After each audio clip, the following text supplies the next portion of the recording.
A wraith-like glow bathed the far northern horizon, casting flickering bands of pale blue across the frozen fields and the distant edges of a relentless snowstorm. The wind whispered with a quiet shriek, as if the land itself lamented the slow, inevitable approach of a malevolence older than any living soul could imagine. Far from any hearth or human settlement, a procession of the dead traversed the snow-laden terrain on the Night King's command. Their leader rode a silent horse, whose flesh hung in rigid tatters, its lifeless eyes reflecting only that familiar, deathly glow.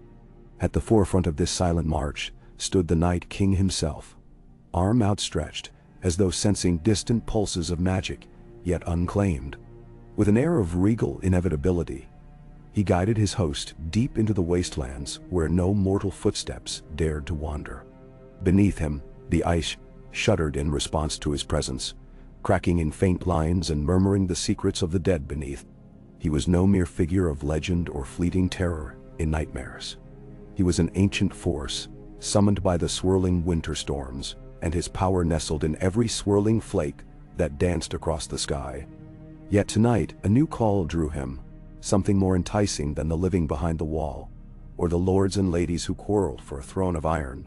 Tonight, his eyes burned brighter at the memory of a once honorable man who had lost his head to a merciless sword in the distant south. The ghost of that man lingered in the realm of men, his memory so potent that even in his grave, he was not truly at rest. The Night King felt it like a pulse in the ice, some deep wellspring of unclaimed power, not from sorcery or blood, but from that intangible force that men called honor. A thin storm of fractured ice crystals shimmered around the hooves of the Night King's mount as he drew close to a solitary hill. It stood conspicuously in the emptiness of the frigid world, like a mound raised by the wind or shaped by ancient hands. The weight of centuries pressed down on every stone, and the night was silent, except for the hiss of sharp snow against frozen rock. Winter's breath guided the Night King up the slight incline, his army trailing with cold purpose. He dismounted, his tall figure draped in armor that looked forged from the purest ice and darkest obsidian, and turned his gaze down upon the hidden crypt beneath the hillside. Here lay the bones of Eddard Stark, smuggled back north by loyal bannermen, so that even in death, the Lord of Winterfell could rest near his ancestral home. But the Night King's designs knew no boundaries of sacred places or family vaults. In the darkness, his eyes captured the faint glow emanating from within the earth, and he raised a single hand. A silent command passed through his realm, stirring the motionless wights that awaited his will. They descended upon the centuries-old seal of stone and frost, clawing at it until the barrier cracked. As the Night King's silent watchers labored, a hollow note echoed through the night, like the groan of something once holy being sundered by unholy means. When the last rock shifted and the entrance was laid bare, the Night King stood at the threshold. The air emanating from within was stale, thick with the dust of old morning. He descended into the darkness, and with each step, the subtle glow in his eyes illuminated the passage walls. Tiny cracks glistened as though coated in crystals. He moved without hurry, as if each deliberate stride was part of a ritual that the centuries had prepared him for. The hush pressed against the walls, unbroken, except for the scrape of the Night King's obsidian-forged staff against the ancient stones. The chamber was small, meant only for the bones of the fallen lord. A tomb made of cold, unfeeling stone, carved with the sigil of the direwolf. Dust coated what remained of a wooden box that had once stored Ned Stark's remains. Strips of cloth, near rotten, clung to fragments of bone. Once, these relics symbolized honor, loyalty, and sacrifice. Now they were but tokens of a quiet tragedy. The Night King raised one slender, pallid hand.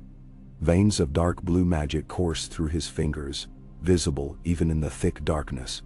At his command, the dormant bones quivered, stirring in the tattered wrappings.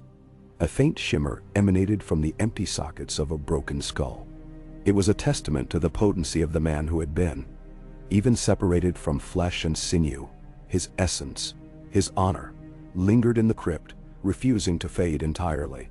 The Night King's power swelled, an icy wave that coursed from his hand into the fragments of bone. The atmosphere grew colder, as if the heart of winter had settled in that cramped space. The still, chilled air thickened with the stench of unnatural rebirth, a smell that was like frost on long-dead leaves.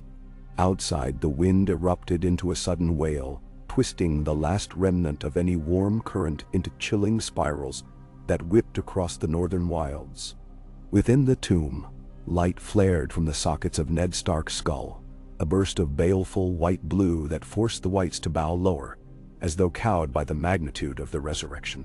Slowly, bit by bit, those bones knitted themselves together with an almost rhythmic cracking of splinter upon splinter. The rotted cloth and tarnished armor about them were drawn inward, scraping across the floor. Something like a body took shape in the gloom, grotesque, patchy flesh born of the Night Kings were beginning to form around the ancient skeleton. Where the illusions of memory filled the gaps, new sinews of icy essence replaced that which had withered into dust long ago. A husk of a man took shape, gaunt and hairless, yet unmistakable in the tilt of the jaw, the set of the broad shoulders. Though half-formed, the figure radiated a sense of severe, stubborn duty, an echo of the man who once bore the name Eddard Stark. The darkness coalesced, building from flicker to flicker of frosty luminescence. The mouth of that grisly figure opened in a soundless gasp. A swirl of white vapor, like a soul's breath, escaped into the tomb's stagnant air. Slowly, the figure's eyes flickered with the same glacial light that shone in those of the Night King. Yet there was a difference, a faint glimmer of something else behind it, perhaps the residue of a life lived by words like honor and loyalty. The Night King, ancient and unblinking, raised his hands in a slow gesture that blended command with invitation. The resurrected thing that was once Ned Stark tilted its head, as if trying to recall the meaning of movement, and then rose to its feet in an unsteady motion. A gust of wind howled through the crypt's entrance. Snow flurried around the Night King's new lieutenant, catching on the edges of the half-formed body. The figure's chest lifted in a single measured breath, the gesture wholly unnatural for a white, but brimming with the memory of what once made Ned Stark the man he was.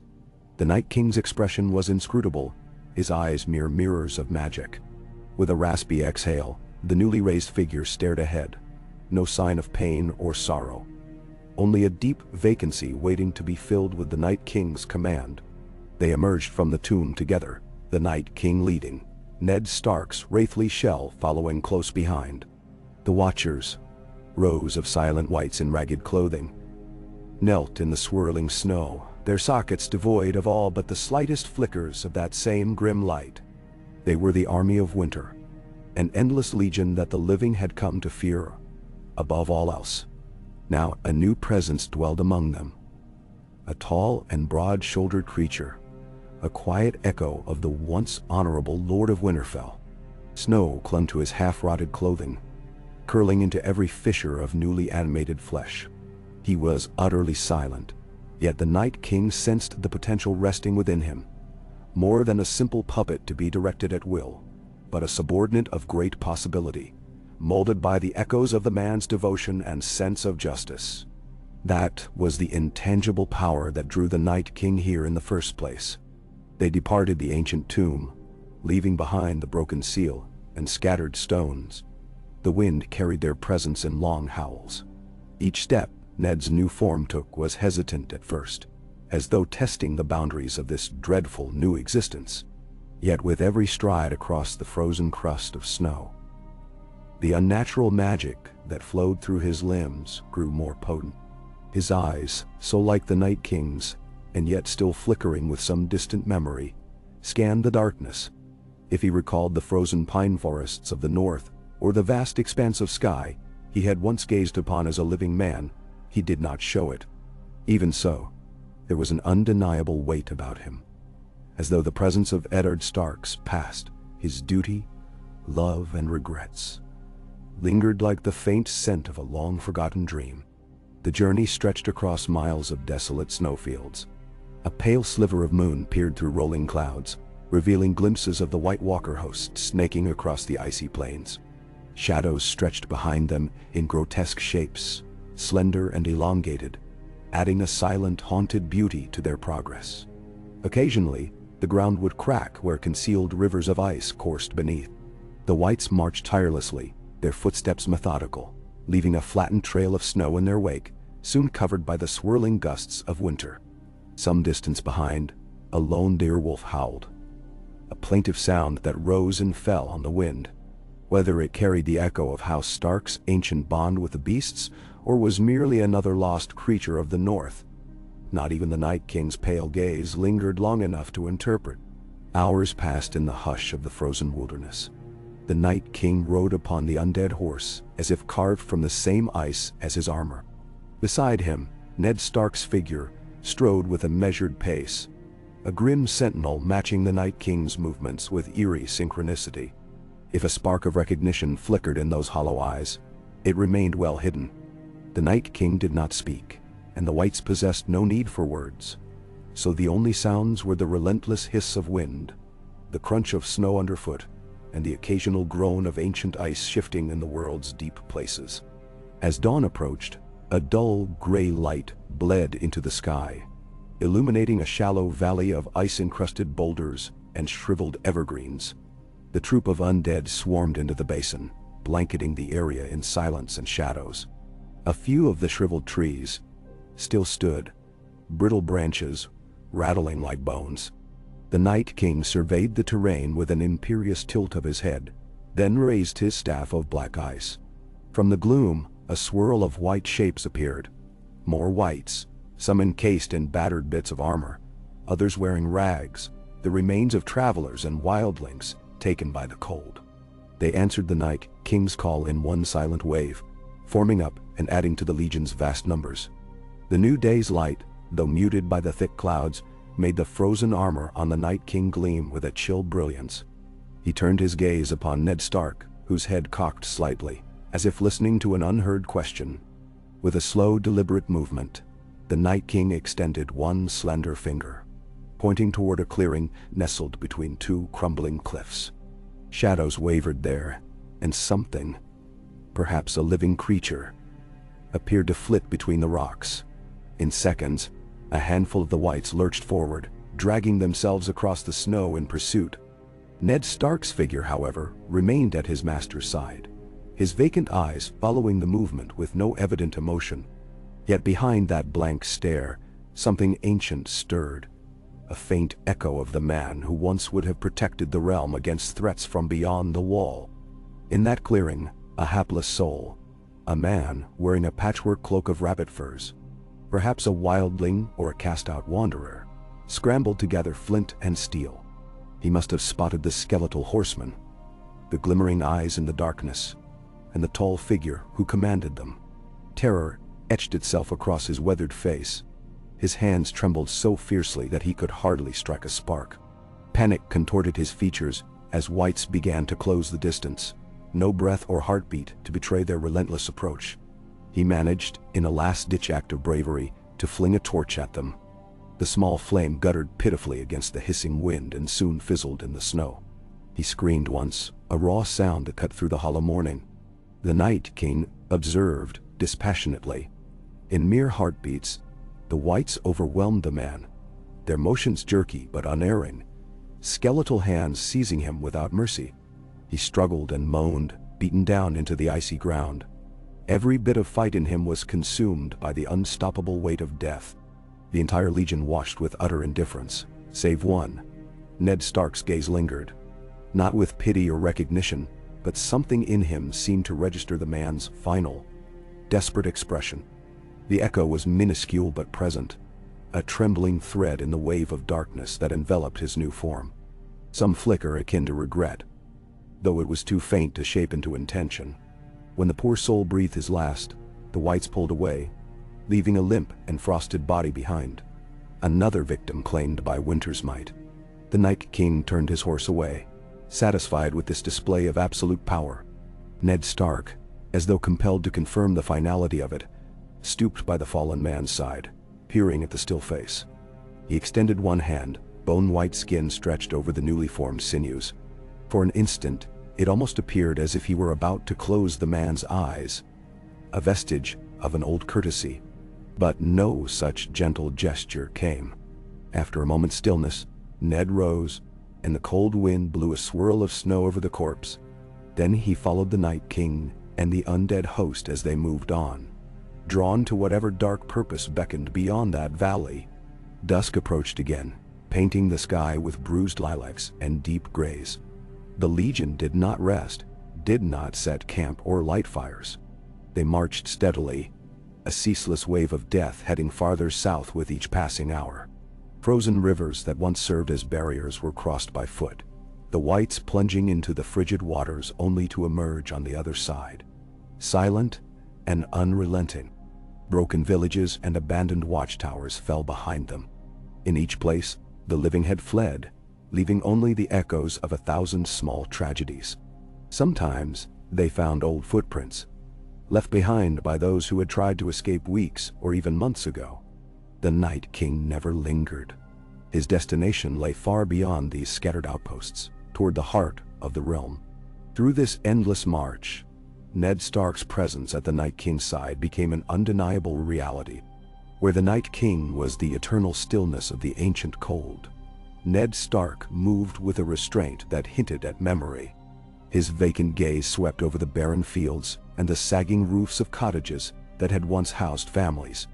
If any stirring of recognition passed through him at the sight of the North, his beloved homeland, he gave no outward sign.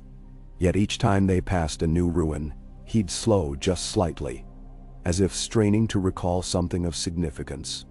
Each time the Night King would fix him with that ageless stare, and Ned would continue onward. On the third night, the sky erupted with a fierce windstorm. Sheets of ice pebbles rattled across the Legion's ranks, and the snow rose in swirling plumes that obscured even the bright glow of the Night King's eyes. Yet they pressed on, their forms vanishing into the white gloom. Guided by preternatural senses, they navigated slopes and crags that would have been impassable for living travelers. The shriek of the wind was deafening, but no morsel of discomfort reached this army of the dead. Somewhere in the tempest, the howling grew to a thunderous pitch, and the shape of a monstrous creature loomed overhead. An undead wyvern, or perhaps an iceborne beast, conjured from the darkest spells. Its wings beat against the storm, scattering snow in great drifts. The Legion parted to allow it to land, and it settled behind the Night King with a dreadful grace, crystal shards rattling along its spine. Ned stood witness with an unblinking gaze, a soldier in an otherworldly court. At the apex of the storm, when the winds were at their fiercest, the Night King raised his obsidian staff once more. He seemed to sense something in the distance, an approaching consciousness or perhaps a barrier of magic. The Legion halted in unison, a silent boundary of fleshless soldiers and frost-limbed wights. Only the wind moved, swirling around them with a savage insistence. Minutes stretched like hours, the snow so thick that it formed a near impenetrable curtain. Then, with a hiss like a blade drawn across stone, the Night King lowered his staff and pressed forward again. This time he moved at a faster pace, as though time were suddenly of the essence. In that break of swirling snow, a silhouette emerged on the horizon, tall walls of ice and stone looming far in the distance, half concealed by the storm. For countless generations, it had been the North's shield against the terrors of winter. But the old defenses were failing. Ancient wards were unraveling. No longer did it stand unassailable as it once had. Now, it was just another obstacle, one the Night King intended to overcome. Beneath the fitful moonlight, the towers and ramparts took shape. Even from afar, one could see the emptiness atop those battlements. The Watchers had long since abandoned this outpost, or met a worse fate. Ned Stark's lifeless gaze surveyed those gates, those high walls. A memory tried to rouse itself, a father's voice, a vow to keep the North safe, a promise to hold to duty. But the man who had once borne those burdens was gone, replaced by a twisted creation standing in thrall to a king of ice. No flicker of that man's soul stirred in his eyes, though the faint glimmer of memory was there, faint as a mote of dust floating in a darkened hall. The Night King urged his legion forward, the sense of foreboding thick in the air. They reached the walls just as the final vestiges of the storm began to break. Skeletal riders circled to the fortress's gates, their silence absolute. The great oak doors, reinforced with rusted iron, still stood but no longer formed an impregnable barrier. At the Night King's gesture, a group of hulking wights, once northern warriors, their shoulders and arms still thick with muscle even in death, charged the gates. They hammered with unrelenting strength, each blow landing with a resonant thud that caused layers of ice to crack and cascade from the ramparts. It took only a handful of impacts before the old wood splintered, gaping inward to reveal the keep's deserted courtyard. Once inside, the Legion fanned out. The keep's main structure loomed ahead. Its roof collapsed in parts, timbers and icicles forming a skeletal canopy over empty halls. The hush of centuries pervaded, disturbed only by the crunch of the wights' footsteps. Here and there, scraps of cloth or a rusted sword hinted at the keep's former inhabitants. Long gone, their fates left to the savage winter. Echoing in the gloom, a solitary raven fluttered up from the rafters, startled by the intrusion. Its black feathers vanished into the swirling snow, cawing in what sounded eerily like mourning. But no living soul emerged to challenge the army of the Night King. If any spirit lingered within these walls, it was caged by regrets and overshadowed by the unstoppable power of the undead. Once the keep was deemed secure, the Night King dismounted and moved deliberately through an archway that led into a broad hall. Twisted tapestries, thick with frost, hung from the walls, their colors leached by time. He strode across shattered floor tiles to stand at a dais where a high seat of carved stone rested, draped in a film of ice. He turned and surveyed his silent retinue, who clustered around the edges of the hall. An audience of the dead, waiting for their sovereign's decree. In that hush, he lifted both hands. A cold mist swirled from his fingertips, coiling outward in a wide circle, and the very air quivered with dark power. One by one, wights dropped to their knees, their empty eyes fixed on him in unwavering devotion. Ned Stark, too, approached the dais, stopping just below the stone seat. He peered at the Night King, and for a moment, it seemed there was the faintest inclination in his posture, an obedience learned through the unnatural bond of resurrection. Though Ned's head did not bow as low as the others, he lowered his gaze in acknowledgement, as though his new nature could sense the hierarchy he belonged to. The Night King drew closer, placing a cold hand upon Ned Stark's chest. A swirl of that dark mist wound around them, wrapping around Ned's form with an almost serpentine grace. The hush of magic was absolute in that instant, and a single spark of deeper recognition flared in Ned's pale eyes. Within that spark lay a pocket of memory, a stolen glimpse of a younger self leaning over a cradle, an echo of a vow made in a strange tower. But the Night King's control clamped down at once, stifling any chance for that memory to surface fully. Instead, the ephemeral recollection melted into the swirling gloom, replaced by the subjugating power of the ancient cold. With that final tether, the bond between the Night King and his new lieutenant was sealed, a silent contract that demanded unwavering loyalty. Ned Stark's eyes blazed with that unearthly light, and his once honest features, now half ruined by necromancy, took on a terrifying aspect of reverence and submission. The Night King released him, stepping back to regard his handiwork. He surveyed the hall, his chill gaze sliding over the kneeling wights, then lifted his staff once more. A resonant vibration pulsed through the entire keep. Beams groaned, walls creaked, ice shattered in fine cracks along the floor. Outside, a second wave of heavy snow began to fall, a swirling cloak of white descending from the leaden sky. The Legion had found a momentary haven in this broken fortress, a place where Winter's champion could consolidate his forces. In the hours to come, new wights would be drawn to him like moths to a pale flame. But for now, he turned his attention to the figure standing at his right hand. Silent as a predator in a moonlit wood, the Night King moved aside, gesturing for Ned Stark to ascend the dais. This was a command, an elevation of status. The kneeling wights remained unmoving, their postures subservient. With a slow nod, compelled by that uncanny power, Ned raised his foot to step onto the dais. His movements were stiff, half mechanical, yet laced with the bearing of a noble who had once presided over men in a place not unlike this. He settled beside the empty stone seat, towering there in silence. The wind moaned through the gaps in the roof, funneling icy crystals into the hall. The flickers of stormy light gave Ned's eyes a strange glow, accentuating the deep lines that had formed in his brow, carved by the necromantic forces swirling within him. Time stretched. The Night King studied his lieutenant with an air of inscrutable curiosity, as though pondering the possibilities that might blossom from this resurrection. He had commanded countless whites, white walkers, and horrors of ice and death, but none quite like this. In the memory-laden bones of Eddard Stark lurked something more than mindless servitude.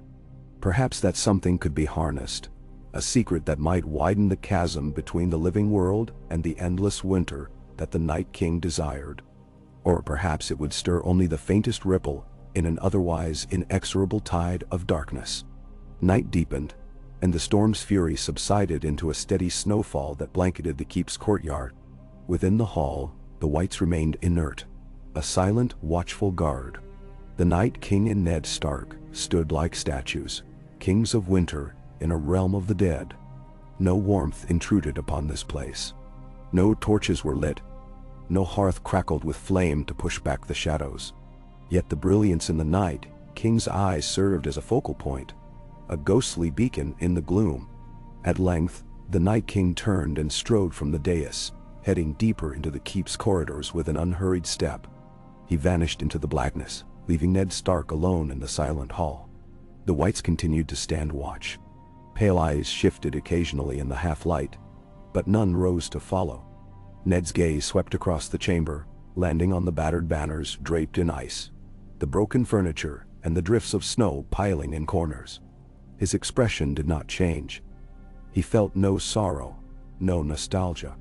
Yet a subtle tension coiled in him, as if part of him recognized that this broken hall echoed in some faint way the halls of Winterfell. The emptiness and cold seemed a mockery of the life he once knew. He descended from the dais in slow, measured steps. His new form did not tire or crave rest, yet there was an unmistakable gravity in the way he moved. The scattered bones of this fortress told him nothing, but some corner of his mind stirred at the memory of a stable courtyard, a line of men sworn to a single banner, a home warmed by love and duty. He drifted through archways and crumbling corridors, the pale glow of his eyes illuminating scenes of neglect. Deserted rooms, frost-laced kitchens, corridors piled with debris. A broken shield emblazoned with a sigil, half obliterated by rust and ice, caught his attention. He paused, studying the faded imagery. Though he did not recognize it, his memory was no more substantial than morning mist. In a long rectangular room, shattered crates revealed old weapons. Blades, arrowheads, even a warhammer etched with tarnished filigree. A handful of the whites lurched behind him, clattering as they moved. They showed little interest in the ancient armory. Most of them bore weapons from earlier conquests, or fought with the savage power of unliving strength alone. Ned reached for a sword that lay half buried in the wreckage. Its steel was dulled by decades of disuse, chipped from battles no one remembered. He held it aloft, a reflective glimmer shining back at him, presenting his own visage. The gaunt cheeks, the half-decayed scalp, the faint burn of cold flame within his eyes. He did not recoil, did not scream. Perhaps he recalled that once, he'd carried a sword that was uniquely his, a sword named for a wolf's bite, or for the cold winter winds. But if that memory brushed against his consciousness, it slipped away again. Hours passed as he wandered. Occasionally, the distant moan of wind through cracked walls reminded him of the absolute desolation outside.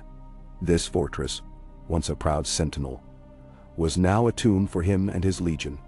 And yet, the Night King's presence remained a constant gravity, a pull that both anchored Ned and directed him. Some intangible link between them ensured that wherever the Night King roamed, Ned would follow if called, compelled by the command that seized his will. Even so, in these moments of aimless wandering, a dim echo of his old self seemed to drift through his hollow mind. Ghostly shapes in half-remembered corridors, the laughter of children, the warmth of a sunlit courtyard. But the echoes never solidified, never crystallized into a memory strong enough to cut through the icy darkness. Then, with each new ripple of magic emanating from the Night King, those echoes died again, replaced by the silent, subservient hush of Undine. At last the Night King returned to the great hall. His steps, though soundless, stirred the whites to instant attention. Ned, too, felt the call, turning from a deserted walkway to join his master. Snow drifted off his shoulders, and he sensed that something new had changed in the air. The Night King ascended the dais once more, taking his place as though upon a throne of ice. He lifted his staff, and the whites crowded into the hall in an orderly formation, row upon row of blank expressions staring forward. The undead beast from earlier lurked outside, its scraping talons occasionally audible as it shifted. In the hush, the Night King fixed Ned with a steady gaze, raising one hand to indicate a new command. In that motion, the entire legion seemed to thrum with anticipation. The faint light in their eyes grew more intense, the swirl of cold magic binding them like iron chains. The Night King pointed southward, his staff glinting in the gloom. The next march would begin soon. The keep had served its purpose as a temporary refuge, and it would remain under the watch of a contingent of whites. But for the Night King and his newly empowered second-in-command, the path led away from these ruins, deeper into the southern territories. The hush of finality settled on the fortress, as if the night itself held its breath. Ned Stark advanced to the base of the dais. His gaze never left the Night King, nor did he voice any question or doubt. A flicker of renewed power coursed through him. This was his charge, to spread the winter's doom across the realm he had once loved and protected. Though his mind was lost to the blackness, though the memory of his children and his pledges was all but smothered, some part of his soul trembled, but it could not break free of the Night King's control. He was bound, a creature of ice and death, unstoppable and unwavering, a potent symbol of winter's final triumph. Outside, the wind had quieted, leaving the courtyard eerily still under a sky of ice-laden clouds. The Legion reorganized with the Night King at the helm. Ned Stark walked alongside him, no longer a stumbling revenant learning to move in a foreign body, but a steady stride of authority. The whites that followed formed a thrumming mass of pale, unblinking eyes. Even the battered gate looked different, sagging open like a mouth that had yielded to the unstoppable cold. The path beyond was endless snow and stone, a frozen corridor leading them toward the heart of men's kingdom. Without a word, they began their march again, striding into the night. The Night King's presence was an oppressive weight on the air, casting every snowdrift in stark relief. Ned Stark's eyes reflected that same glacial glow, filled with an emptiness that seemed at odds with the faint memory still clinging to his undead flesh. Despite the illusions of free will, every step he took was guided by the will of an ancient evil. Far behind them, the fortress keep became a silhouette receding into obscurity. Snow swallowed the footprints almost as quickly as they were made, leaving no trace for the living to follow. Once more, the hush of the northern wilds prevailed. The wailing winds picked up their lament. The moon sailed overhead, revealing the spectral outline of the Legion crossing fields and frozen lakes. In the hush of that night, it seemed even time held its breath, awaiting the next clash between life and the long night. In the middle of that silent host, a figure who had once been Eddard Stark marched on, trapped in darkness, yet flickering with the smallest ember of who he had once been. A faint spark that waited, unknowingly, for a chance to break free of the chains of Winter's King. But for now, the stillness of death ruled him as surely as the stars watched from above. And the white fields stretched ahead, like the promise of an empty, endless dream. Okay. The snow fell in waves that night, so dense and relentless that it fused sky to earth in a seamless sheet of white. Sounds were dampened to near silence, muffled by the thick layer of swirling flakes. Far across a frozen plain, the Night King's legion advanced, leaving no footprints behind for more than a heartbeat or two, before the wind erased every impression. Within this silent army, a figure once called Eddard Stark marched beside his master, clad in scraps of decaying armor, broad shoulders curved with an austere grace, that had once been the hallmark of a proud lord. A shroud of quiet tension surrounded him, a force that set him apart from the mindless wights that trudged onward with deadened stares. Though his eyes glowed with the same freezing light as theirs, something else flickered behind that glare. Dormant recollections that brushed the edges of his awareness like phantoms on a moonless night. They pressed south, moving without haste or pause. The Night King sat astride his skeletal horse, spine regal and tall. Sharp gusts whipped tattered strands of white hair around the leathery remains of the beast's neck. When the wind shifted, the faintest rustle of brittle bones and half-frozen muscle accompanied their progress. Snow clung to every surface of the legion, the ragged hides, the remnants of battered armor, the half-collapsed faces of undead warriors. Occasionally, a pale white at the front would vanish from sight, having dropped into an unseen dip in the terrain, only to reappear moments later, rejoining the ceaseless march. Above them, the sky offered neither moon nor stars, only dense cloud banks that stretched like endless drifts. Hours or days might have passed in this endless gray twilight. The living used the sun's arcs to measure time, but for these unliving travelers, each step was a mirror of the last, bound together by the single force that willed them onward. The Night King paused only when he sensed something in the world's quiet tapestry, some stirring of warmth, or chance to further strengthen his ranks. His staff of obsidian ice led the way, pointed forward, as if it knew every path through forest, marsh, or glen. That staff seemed to hum with an uncanny resonance at times, as though in conversation with the distant energies that guarded the southern realms. At intervals, Ned Stark craned his neck. He peered across the rolling white horizon, as if searching for a shape he half remembered. Nothing there but blowing snow and the writhing silhouettes of the Legion. Yet the compulsion to look over came him again and again, forcing him to scan the horizon in some dim reflex. No memories rose clearly in his mind, only the sense that these lands were once intimately familiar. No words fell from his lips. His throat would have produced nothing but a low rasp anyway. Still, if any living soul stood near enough to read the nuance in the tilt of his head, they might guess he was struggling with the faint ghost of recollection. But no living witness was present in the sea of the dead. In that manner, they approached a valley cradled by ridges of evergreen forest. Trees bowed and laden with snow, their branches entwined in a stark canopy. The wind dipped as they moved beneath that dome of branches, replaced by the quiet groan of trunks swaying under winter's weight. A meandering stream, half frozen, traced a path through the forest floor, glimmering beneath sheaths of ice. Broken footprints dotted the banks, large paw prints, perhaps from wolves that roamed in search of scarce prey. The Night King slowed, lifting his staff slightly in a silent signal, and the Legion drew into a tighter formation, ceasing their forward push as if in anticipation. Then, with measured grace, he dismounted. The undead horse gave no breathy exhale or stomp, but only stood, awaiting his return. The Night King drifted through the trees toward the stream, scanning the space with an otherworldly calm. A shard of black ice in his hand glinted under the dull sky, reflecting the pallid gleam in his eyes. He crouched at the bank and let his fingers hover just above the surface. A sharp hiss, like steam meeting a boiling pot, escaped as frost spread outward, sealing the last trace of liquid water into an unbreakable sheet. Then he rose again, satisfied. Where once a tranquil waterway might have offered sustenance to travelers, it was now locked in winter's grasp, part of his spreading dominion. Behind him, wights formed a silent perimeter in the trees, and Ned stood near the center, motionless but alert. As the wind sighed between trunks, a new sound caught in the swirl, faint footsteps.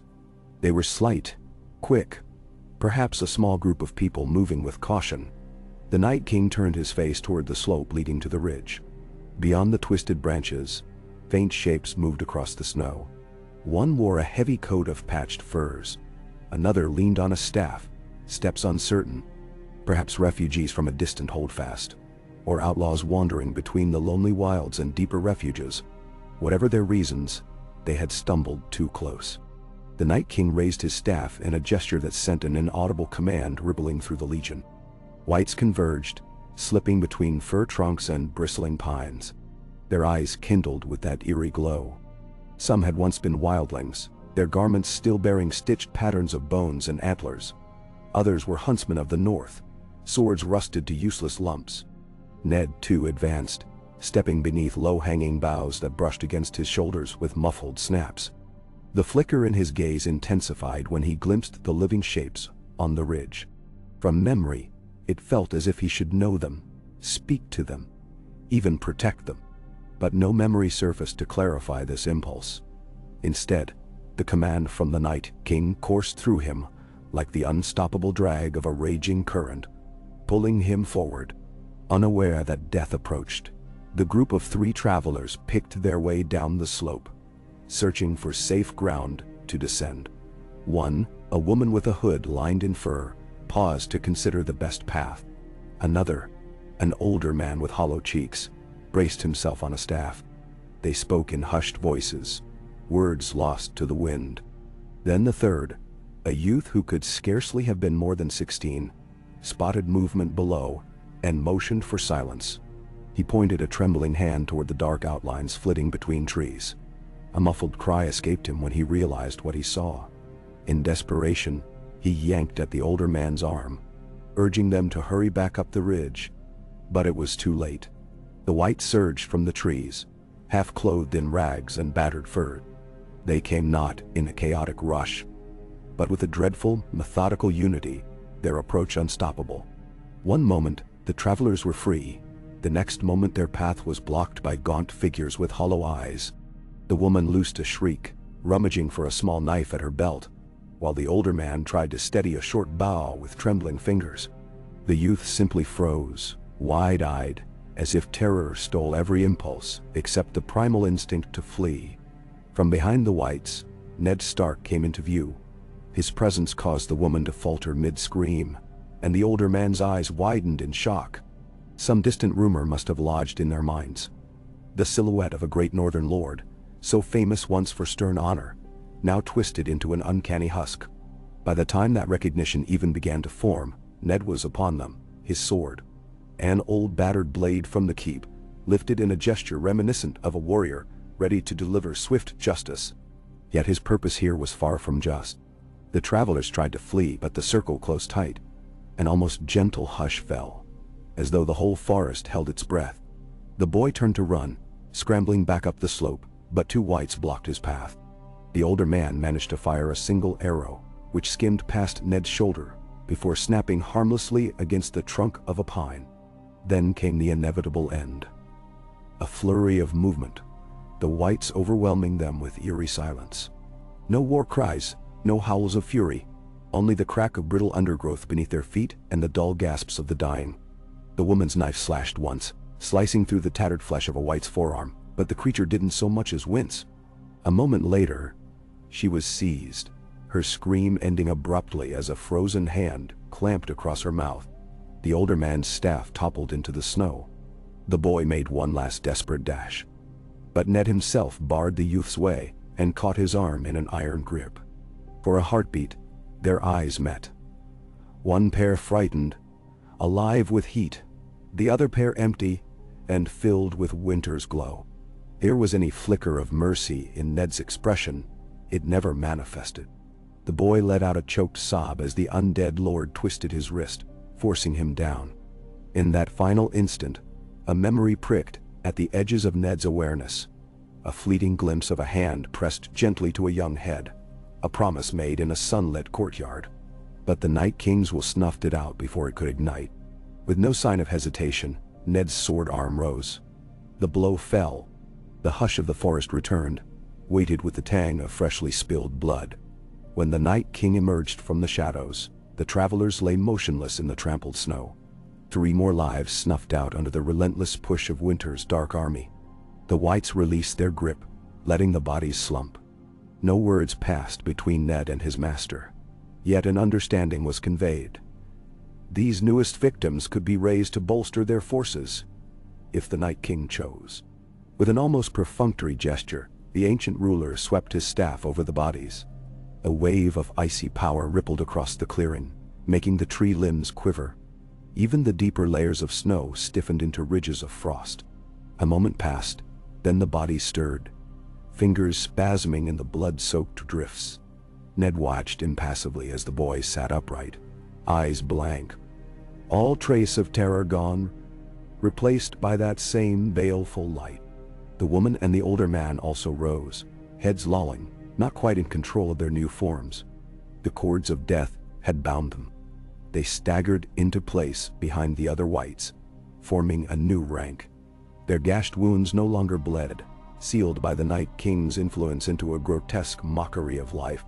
The hush of branches overhead provided the only lament for what had just transpired. Soon the Legion moved on, drawn by the ever-present compulsion to continue south. In the hours that followed, the trees thinned, and the land sloped downward into a region of rolling foothills. Patches of exposed rock jutted through the snow, carved into strange shapes by wind and time. Though the forest had changed, the sense of quiet desolation remained. Every living creature, wolf, deer, or otherwise, seemed to have vanished, as though the entire realm sensed the coming dread and withdrew from its path. Sometimes Ned's gaze would drift to the newly risen whites. The older man with a staff, the woman who had carried that small knife, the boy who died in Ned's grip. They stumbled with the same deadened motions as the rest. In their faces, he saw no flicker of the humanity that once lived there. He felt no regret. Yet some subtle shift stirred in the recesses of his undead consciousness, a tension that coiled and released with every step. A part of him, if indeed anything of Eddard Stark still existed, seemed to recoil at what he had done. But it never rose above the chilling mastery the Night King exerted. The slightest sign of autonomy vanished before it could fully form. Eventually, the land opened before them, revealing a vast plateau that stretched into the murky distance. Frost-laden grass crunched underfoot, interspersed with long patches of ice where melted snow had refrozen. A biting wind swept across the plateau, whistling in low moans. Though day and night blurred in this endless winter, the sky held a dull light that suggested morning. The Legion fanned out in a wide arc, whites in front, white walkers, those silent, gaunt figures like the Night King, in a small group toward the center. Ned marched at the Night King's side, his place undeniably one of elevated station. They came upon abandoned farmsteads, each one a testament to desperation. Rickety huts with roofs partially collapsed, empty stables that once housed goats or horses, a scattering of personal belongings left behind as if the owners had fled in haste. There were no bodies, no sign of life, only deserted chairs, half-broken barrels, the remains of salted fish scattered by scavengers. In one such farmyard, the Night King paused. He turned his head slightly, as if listening for something across the frigid air. Ned stood a step behind him, motionless. A faint noise emerged from the largest barn, an unsteady shuffling. The Legion's attention fixed upon that spot in an instant. With a soft flick of his fingers, the Night King sent a handful of whites forward. They entered the barn through a gap in the broken doors. An eerie quiet followed. Moments later, one white reappeared, dragging a figure by the arm. Another figure tottered just behind, forced along at sword point. Judging by their scrawny limbs and ragged clothes, they were peasants or possibly runaway thralls. They stumbled into the open, blinking under the bleak sky. One was an older woman clutching a small bundle, a child of perhaps 3 winters, face smudged with grime. The other was a stooped man whose eyes flicked around in panicked desperation. The older woman dropped to her knees at once, arms curled around the child in a protective gesture. Shaking, she muttered breathless pleas, words swallowed by the heavy hush of the undead. The stooped man seemed to consider fleeing, but faced the same ring of whites. When he lunged for a weapon, any weapon, his hand only closed on a rusted hoe that shattered into pieces at the slightest yank. In a heartbeat, he was seized. The child began to cry, a tiny wail that cut across the plateau with heartbreaking clarity, a sound of raw fear that no mortal could ignore. Yet these were no mortals. The whites stood still as statues, awaiting their master's will. Ned Stark's gaze flickered to the child's pale face streaked with tears, to the mother's desperate, trembling expression. The tension that lived in Ned's chest spiraled tighter. A memory flickered. Children running through a snowy courtyard, the echo of laughter. A father's gentle words urging caution. He could almost feel the press of small hands in his. The warmth that used to fill him with a sense of belonging. A pang of conflict. Real and tangible. Burned briefly in his dead heart. But it was quickly smothered by the overarching weight of the Night King's presence. The Night King studied the captives with the pitiless calm of a being that regarded all life as fleeting. He raised his staff, and the older woman clutched the child tighter, perhaps thinking this was some final lethal blow. But the blow did not come, not in the usual sense. Instead, the Night King turned his gaze upon the stooped man, who quivered like a cornered animal. Before the man could beg, the staff descended in a smooth, unstoppable arc, connecting with his chest in a burst of icy shards. A squeal of raw agony erupted, cut short as the man crumpled. An acrid hiss filled the air. Frost coiled over his body, cracking and shattering the flesh as if it were glass. And then he was gone, replaced by a twisted husk that glowed faintly with the same deathly luminescence as the other whites. The child wailed anew, burying her face against her mother's shoulder. Trembling from head to toe, the woman dared not rise, dared not meet those piercing cold eyes. The Night King stared a moment, then flicked his gaze to the rest of the legion. Perhaps he sensed that the child would offer little in the way of new soldierly might. Perhaps the ancient darkness in him found no purpose in killing one so small, at least not right now. It was not mercy but rather disinterest. He turned his back to them, sweeping an arm. Immediately, two whites rushed forward and pried the child from the woman's grip. Her scream was short-lived as they knocked her to the frozen ground. Another white seized the child by the arms, lifting her. But the Night King walked on without further acknowledgement, leaving the details to lesser creatures of death. Ned, however, lingered. He stood there with that battered sword in hand, blank eyes upon the child. Something in the cadence of her crying, the sight of her small feet kicking the air, pulled at a memory that refused to fully emerge. A flash of Sansa as a babe in her mother's arms, or Arya's quicksilver grin, or the gentle coo of Rickon long ago. But the flicker was drowned by the compulsion to obey. So he stared for an extended heartbeat, then turned away, following the Night King. The whites, loyal only to the silent directive of their master, dragged the woman and child off into the nearby outbuildings, where eventually the cries died to nothing. Thus the legion marched on, leaving the farmstead an echo of misery and hopelessness. The hush that followed seemed almost unnatural, as if the land itself mourned. In time, more forsaken homesteads came into view, none containing any living soul. The Night King never wavered. He guided his host like a dark star, leading its own constellation across a sky of perpetual winter. Occasionally, shapes appeared on the horizon, small pockets of survivors who spotted the legion in time to flee. Sometimes, a few decided to stay and fight, trusting in bravery or desperation to succeed where others had failed. None succeeded. Amid this pattern of devastation, Ned Stark's inner conflict took on more form, though it remained subdued beneath the Night King's dominion. His eyes still glowed with the spectral light of Undeath, but whenever they found a token or relic of the life he once knew, an abandoned blacksmith forge, a winter rose carved on a shield, a half-buried sign bearing the name of a hamlet once sworn to House Stark, some ghost of recognition rippled through him. No outward sign showed, except for the faint flinch of his eyelids or a marginal hesitation in his step. Yet, if the Night King noticed, he gave no indication, confident in his control. Eventually, the land dipped into a wide, snowy basin where two rivers converged.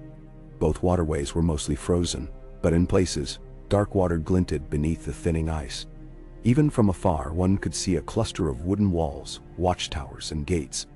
Some small settlement or fortress that had withstood the worst of the weather thus far. A scattering of torches burned along the outer barricade, pinpricks of yellow light in the swirling gloom. As the Night King's army advanced, a horn's call carried across the wind, the tremulous note of men and women warning of an approaching threat. The settlement was not large, likely a trading post or a lesser holdfast, but it was manned, and the defenders rushed to fortify. The legion fanned out, forming a line that stretched across the snowy expanse. Whites of every shape and size prepared to assault the wooden defenses. Some brandished battered swords, others clutched rusted spears or axes. The White Walkers glided among them, whispering commands in a language of freezing air and ancient purpose. Ned Stark took his place near the front, a foreboding specter of death. No frantic shouts or strategizing came from him. He simply stood, sword in hand, waiting for that silent signal to charge. Within the holdfast, flames flared as defenders lit more torches, more braziers.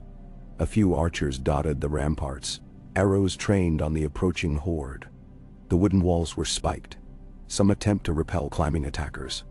But the defenders inside must have known these measures would offer little protection. The same hush of dread settled across the field. For a single drawn-out moment, time stretched, as if the bitter wind held everything in suspense. Then, the Night King lifted his staff. The legion surged forward. Underfoot, the snow churned into a chaos of battered footprints. The holdfast's archers let fly a volley of arrows, and some found marks in the front rank of Whites. Thin shafts burying themselves in rotten flesh. A few Whites stumbled, pinned momentarily by the impact, but no cry of pain erupted. They simply kept coming, or tore the arrows out, or collapsed into inert heaps if their spines were severed. Dozens more quickly took their place. Some defenders hurled lanterns or torches, hoping the fire would deter the undead. In a few places, the flames caught, igniting a handful of Whites in sputtering blazes. But still, the wave pressed on, unstoppable. Ned Stark raced among the frontliners, scaling the wooden palisade where it dipped. A ladder, propped up by Whites, shook under the added weight, but he climbed with fluid grace and swung over the top. The defenders on that section of the wall recoiled at the sight of him. One, a man with graying hair under a battered helm, froze for an instant, horror etched across his face. He recognized the Stark look. Maybe he'd known Eddard Stark once, or at least recognized the rumors of his features. That moment's hesitation cost him everything. Ned's sword took him in the side, cutting through chain links with a horrifying crunch. A second defender lunged, brandishing a pike. But Ned pivoted, grasped the pike's haft, and wrenched it aside as easily as if the man were a child. Another slash. Another body crumpled. No words, no curses, just the cold silence of a killer enthralled. More Whites poured over the ramparts. Screams of fear erupted from the defenders below, echoing in the enclosed space. Women, men, even a couple of adolescent youths who'd taken up arms in desperation, all struggled against the unstoppable flood. Flames flickered along the rampart where an oil jug was toppled and set alight, but the Whites powered through the blaze. The undead were unfeeling, unstoppable. Soon, the wooden walls were swarming with them, while the gates crashed open under repeated hammer blows from the larger Whites. Chaos overwhelmed the courtyard. The defenders formed a ragged line, brandishing swords and spears, but the Whites pressed them from all sides. A swirl of snow and ash churned the air as the wind whipped through the holdfast, and the reek of burning flesh mingled with the tang of blood. Ned advanced across the yard, stepping over corpses and shattered shield boards, heading for what appeared to be the main hall. Above its threshold, a crude sigil had been carved. A stylized wolf's head, weather-worn and barely discernible. Something about it tugged at him, dredging up a memory of the direwolf emblem that once defined his identity. The flicker of recollection prickled along his arms, but the impetus of the Night King's will urged him onward. At that moment, a broad-shouldered fighter charged him. A woman with a fierce scowl, her dark hair matted with sweat and soot. She gripped a longsword as if it were an extension of her arm. "Stark," she cried, voice rough with desperation. "If there's any shred of the man you were, show mercy." In a single fluid motion, she swung for his head, the blade whistling. Ned raised his own sword to parry, steel meeting steel with a teeth-jarring clang. Her strength surprised him. She pressed forward, face twisted with grief and rage, as if she was willing him to remember. He took a step back, but not in alarm, only to gauge her next move. They exchanged a flurry of blows, her technique fueled by adrenaline and heartbreak, his honed by old memories and unholy might. She managed a glancing strike along his side, slicing through the decaying armor there. Pale flesh tore, black ichor seeping, but he neither bled nor faltered. With a spinning slash, he disarmed her, sending her longsword clattering across the stones. Before she could snatch it up, he thrust his blade forward, piercing her abdomen. She gasped, eyes bulging. Her fingers clutched his shoulder plate, as if she might somehow keep herself upright.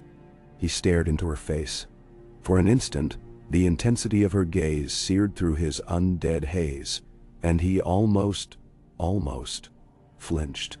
Memories rattled inside him, fragments of lessons taught by a swordmaster, of sparring with a loved one, of standing in an empty courtyard after a day's practice. But that fleeting spark was drowned in the bottomless coal.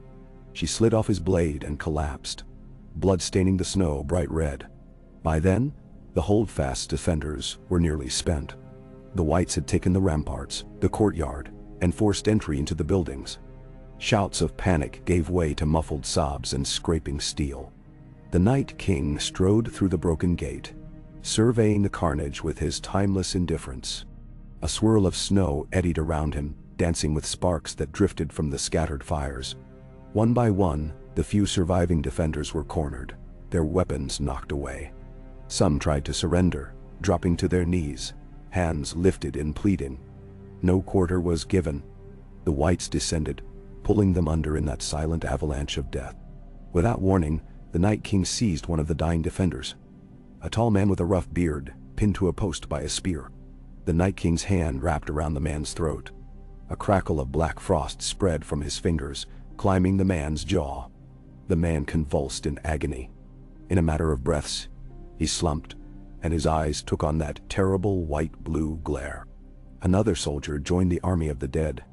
All around, the same scenes repeated. Bodies were reanimated under the Night King's dominion, rising to stand among those who had once been their enemies. Blood saturated the snowy yard, steam rising where fires still flickered. Any remaining embers of resistance were stamped out. The survivors, if any slipped away, must have fled through an unguarded gap or hidden themselves in cellars. But they were few indeed. When the carnage ended, the Legion reformed in the courtyard, standing among the scattered remains. Those newly raised were integrated smoothly, as though they had always belonged. Ned Stark stood near the hall's threshold, blade lowered. He stared at the savage tableau, a place once filled with voices, now eerily still, except for the hiss of flames devouring a wooden outbuilding. Shattered crates and splintered weapons littered the ground.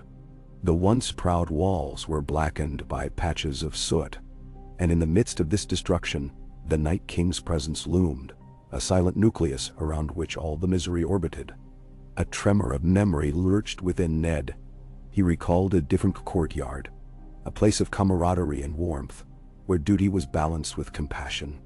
He remembered how steel tasted cold on a frosty morning, when he was but a young man learning the art of war.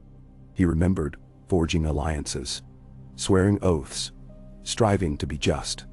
Yet each recollection was a frayed edge, dissolving the moment it began to coalesce, leaving behind only the bleak hush of undead servitude.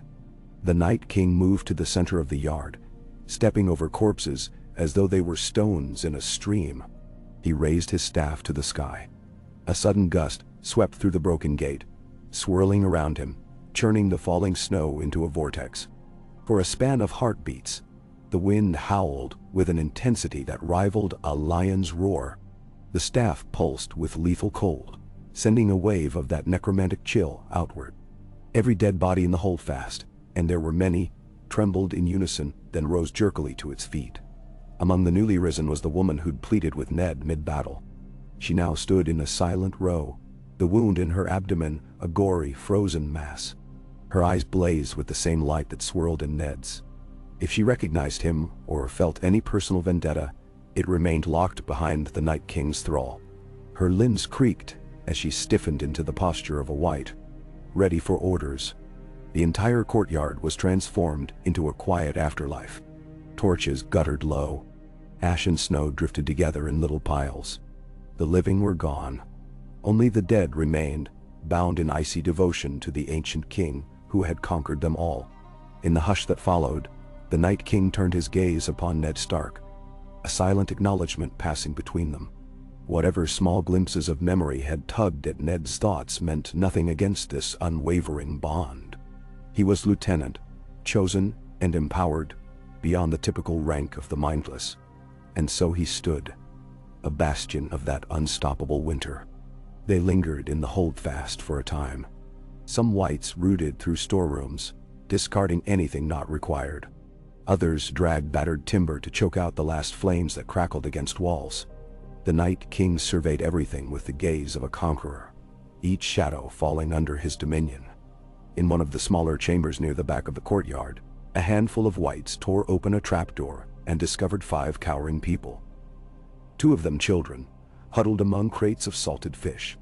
Their cries soon filled the night as the wights descended to claim them. Far above, the wind rattled the rafters, drowning out pleas for mercy. Through it all, Ned roamed the yard in measured steps. He recalled how, in days gone by, he would have walked among his men after a battle, offering encouragement, seeing to the wounded, ensuring no dishonor befall prisoners. But that man was gone. Instead, a twisted mockery remained, guided by the quiet, unbreakable call of his new master. And yet that flicker of the old Ned Stark still seemed to pass, ghost-like, behind his eyes. When the Night King at last left the settlement, the Legion followed in an orderly wave. They poured out of the destroyed gates and scaled the walls unopposed. The newly raised defenders shuffled along without complaint or hesitation, undone by the chill that had stolen their souls. Torches still burned, lonely beacons that no living soul remained to tend. Within an hour, the holdfast stood silent, a vestige of broken hopes against a sky that had begun to darken again. Winds from the north carried the stench of death far and wide. Another night, another victory for the endless winter. Snow whirled across the plain, smoothing out footprints and scouring the surfaces. The Legion advanced, unheeding of the bodies that lay behind, or the faint wails that might still echo through empty corridors. Onward they pressed, as unstoppable as the march of time itself, cold and merciless. Each time they left a place behind, more wights walked in their ranks, fresh from the slaughter. Far ahead, in the direction of the sunrise, the bleak silhouette of a larger fortress gradually took shape on a distant slope. Its battlements bristled with towers that rose from the ridges like jagged teeth. The wind whispered of yet another stronghold, another cluster of living souls clinging to illusions of safety. The Night King guided his horse that way, methodical in his purpose, accompanied by the fearsome hush that hovered around him. Ned Stark trudged nearby, the battered sword still in his grip, each step measured, as though something weighed heavily on his broad shoulders. A soft moan rose from the newly raised wights behind him. The boy from the earlier encounter in the pine forest stumbled, his scrawny limbs ill-suited to this forced march. The older man with a staff also trudged, ignoring the boy's plight. The living ties that had once bound them, friendship, compassion, love, were severed, replaced by an all-consuming winter. The wave of the dead neither paused nor cared. Neither did Ned, for in that moment he was compelled ever onward. They marched through the ensuing hours, pausing only when the terrain demanded it. Night folded over them completely, returning the world to a realm of ghostly white under a black sky. At some point in that hush, a lone raven appeared overhead, circling with a ragged caw.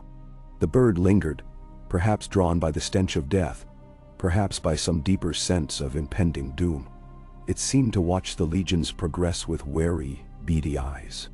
Eventually, one of the White Walkers among the Night King's retinue flung a shard of ice upward. The projectile arced through the night, missing the raven by a hair. The bird wheeled away, cawing in alarm, and disappeared into the darkness. As the Legion traversed an old trade road, half buried under drifts of snow, they came upon skeletal remains of wagons and broken crates. Scattered bones indicated these caravans had fallen victim to winter's cruelty. The whites in the front line paused only to push aside debris. No loot enticed them. Gold and goods meant nothing to the dead. Ned caught a glimpse of a crest stamped on a shattered crate. A stylized sunburst. Some memory teased him. One of the great houses of the realm, a southern banner he once recognized. But it faded as quickly as it arrived, replaced by the dull throb of subservience. The road bent sharply toward a ridge, and from that vantage, one could see a wide valley unfolding. Even under the dull starlight, a faint pattern of farmland and settlements emerged below. The promise of new conquests, more souls for the Night King to claim. A hush passed through the Legion, as though they collectively sensed the presence of many living beings in that valley. The Night King lifted his staff, and the White Walkers stirred with a quiet urgency. Ned Stark reached the crest and stared into the distance, where pinpoints of light flickered.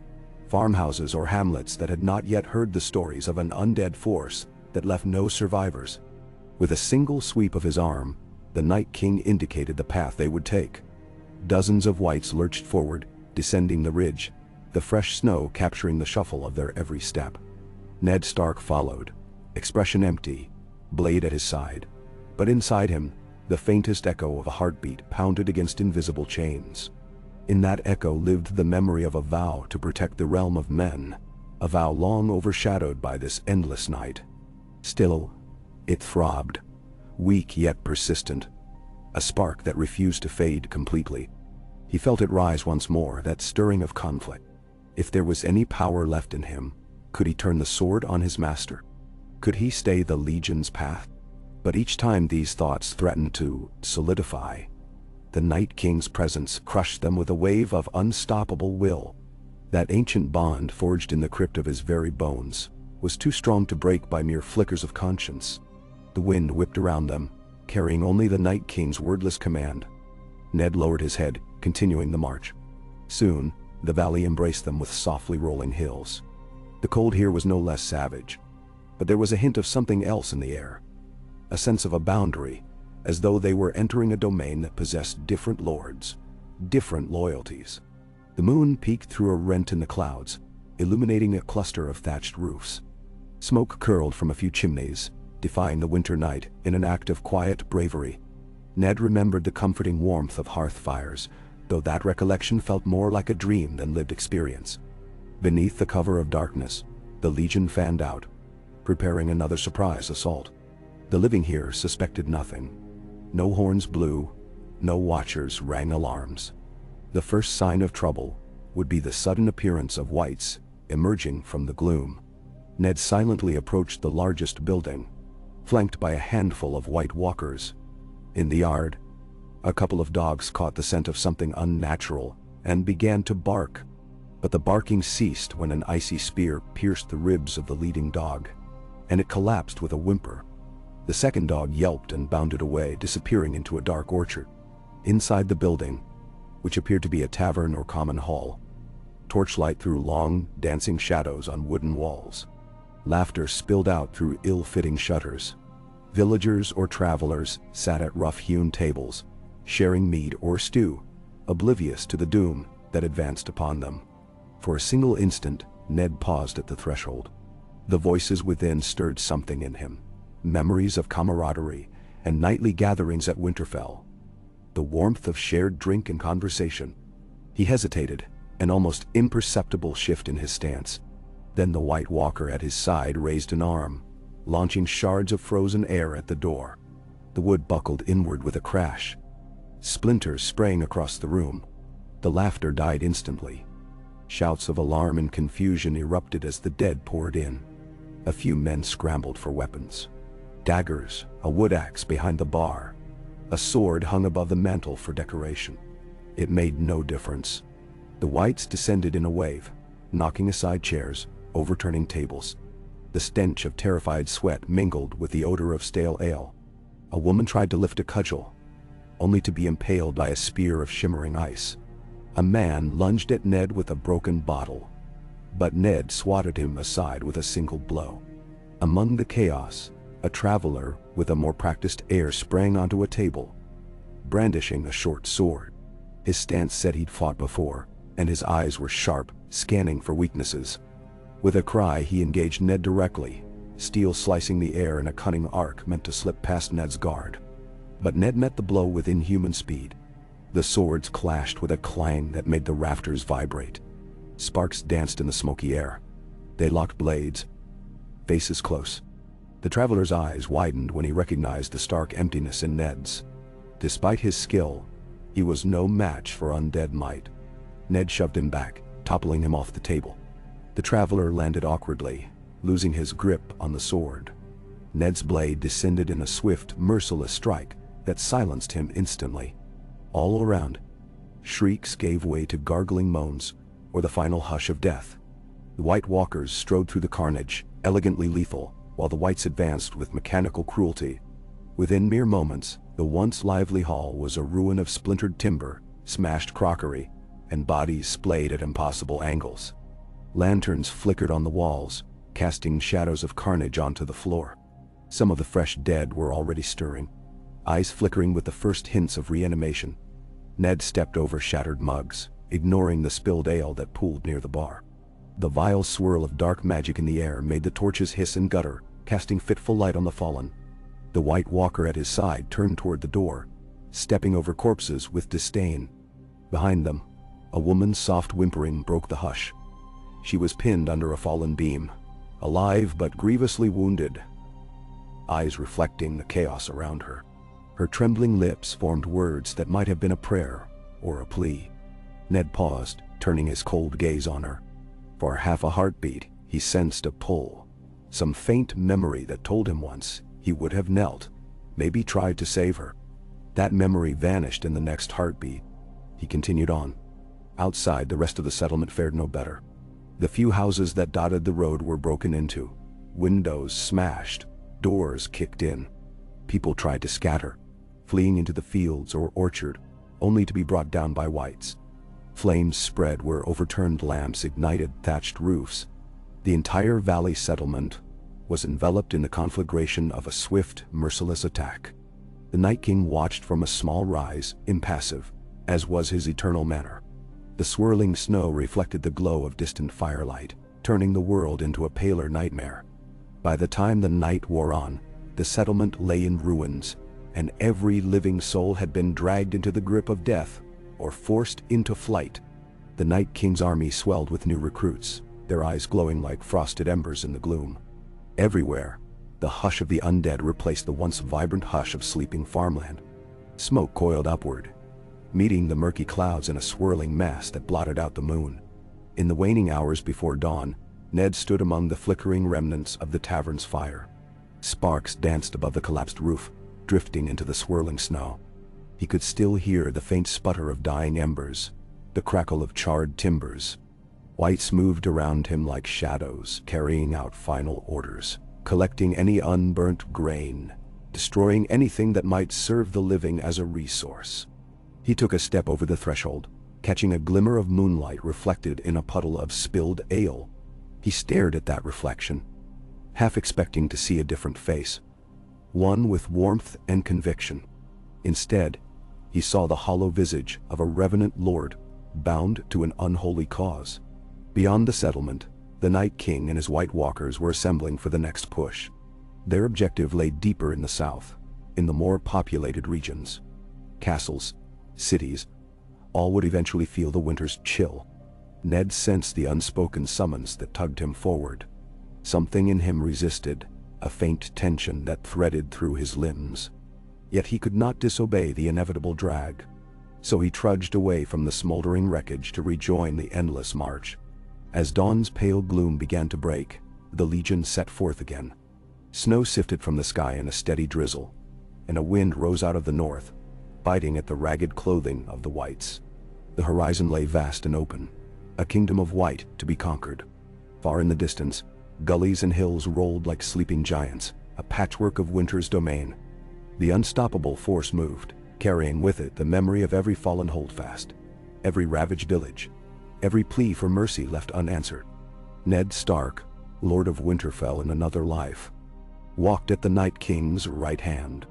His face was set in an expressionless mask, yet deep within, the faint ember of memory refused to be extinguished.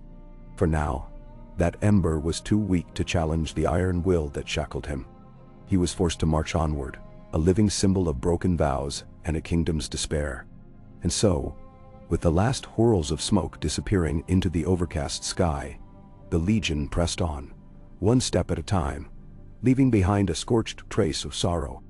Every breath of wind carried the echo of footsteps, the hush of dread, the snap of bones, and faint fading screams. And though the living might rally again somewhere ahead, though they might light their torches and sharpen their swords, winter advanced like an inescapable shadow. The Night King led, Ned Stark followed, and their army of the dead spanned the snowy terrain like a tide that knew no ebb. Akhe, Jason Nuar. They pressed on through the early dawn, trailing a hush that seemed to swallow all other sounds.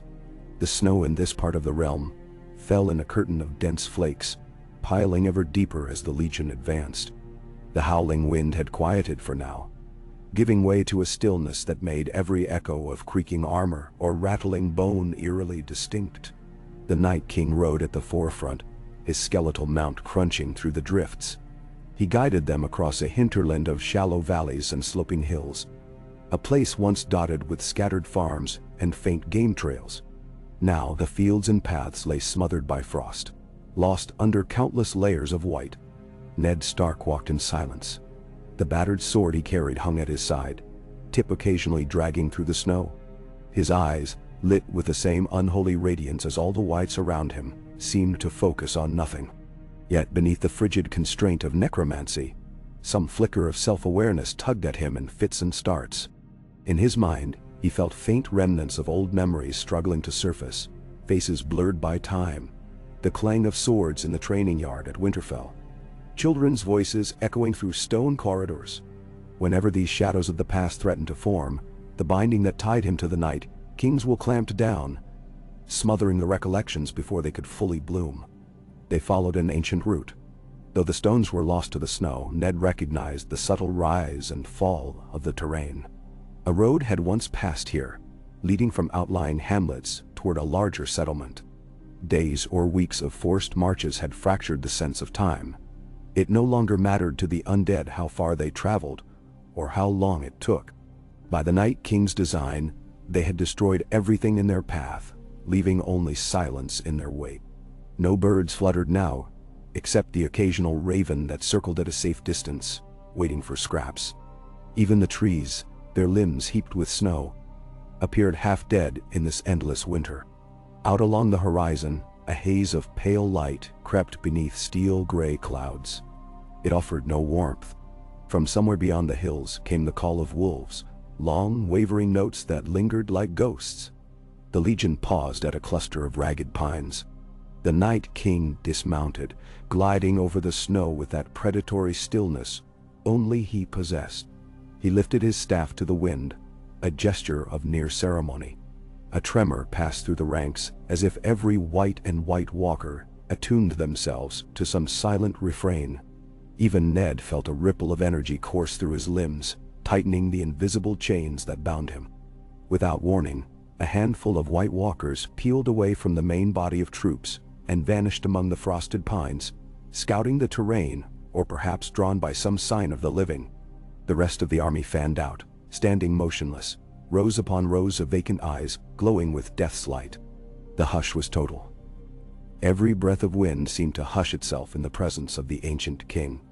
Then, from a distant slope, came a faint rumble, the sound of hurried hooves or clattering wheels, muffled by snow. Though it was slight, the Night King sensed it, turned his head, and stared at the ridge with that predatory focus. In time, the cause of the noise emerged, a line of sledges or carts, driven by people who wore thick cloaks and furs. Perhaps they were refugees seeking a new haven beyond the next series of hills, or traders who had misjudged the season's severity. Now, they found themselves confronted by a scene out of nightmares. The shimmering ranks of the dead stretching wide as a frozen sea. One of the lead cart drivers shouted in alarm. The travelers tried to rein in their beasts, pivoting wildly to avoid contact, but the snow made every movement sluggish. The Legion took but a moment to react, whites lunging forward in an unspoken wave. swords and spears clutched in skeletal hands. A handful of the travelers leapt from their sledges, brandishing what meager weapons they possessed. One had a short bow, another hefted a small axe.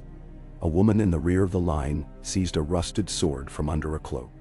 In total, no more than 7 or 8 people faced a tide of hundreds, if not thousands, of the dead.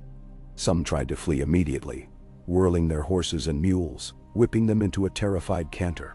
Others stood firm for a desperate instant, forced by fear or a flicker of courage to guard their families. It made no difference in the end. When the whites descended, the travelers' formations shattered almost at once. Horses whinnied and reared, eyes rolling white in terror. A tall man, possibly a hired guard, took down 2 whites with swift, efficient blows of his long knife. He moved with surprising grace, stepping forward to protect a younger companion. But the legion's numbers were impossible to hold back. The moment he turned to fend off one rotting soldier, another slammed into his flank, skeletal fingers latching around his upper arm with unstoppable force. He screamed, dropping his knife. Then a cluster of whites piled on him, dragging him to the snow. His cries were strangled, and a tide of blue-white eyes closed over him. The refugees in the rear had better luck fleeing. Their sledges, spurred into a reckless dash, wove downhill, away from the pines. But the White Walkers who had vanished minutes ago emerged at that very path, cutting off escape. One White Walker heaved a spear of ice, skewering the first runaway horse in a burst of frost and blood. The sledge behind it overturned, flinging its occupant face first into the snow. Whites rushed forward to seize the man before he could rise. The air filled with a cacophony of panicked yells, the frenzied stamping of hooves, and the dull thud of undead hands on flesh. Ned watched from the midst of the horde. He did not rush forward as quickly as the others. Something in him hesitated. He saw the chaos unfold with an emptiness that clashed, deep within, with fleeting impressions of how he once might have intervened. A stray memory flickered. A rescue, perhaps, on some long-past battlefield. He recalled leaping off his horse to shield an innocent from a marauder's blade. That memory dissolved like mist in the cold air. Now, he remained among the living, no more than a wraith, lacking the freedom to act on any impulse other than the Night King's will. He felt a pulse of compulsion, faint but undeniable, and stepped forward. His battered sword rose, cutting down a man who rushed at him wildly with an axe. The blow took the man across the midsection, slicing through the thick cloak and mail beneath. Blood spattered the snow in a crimson arc.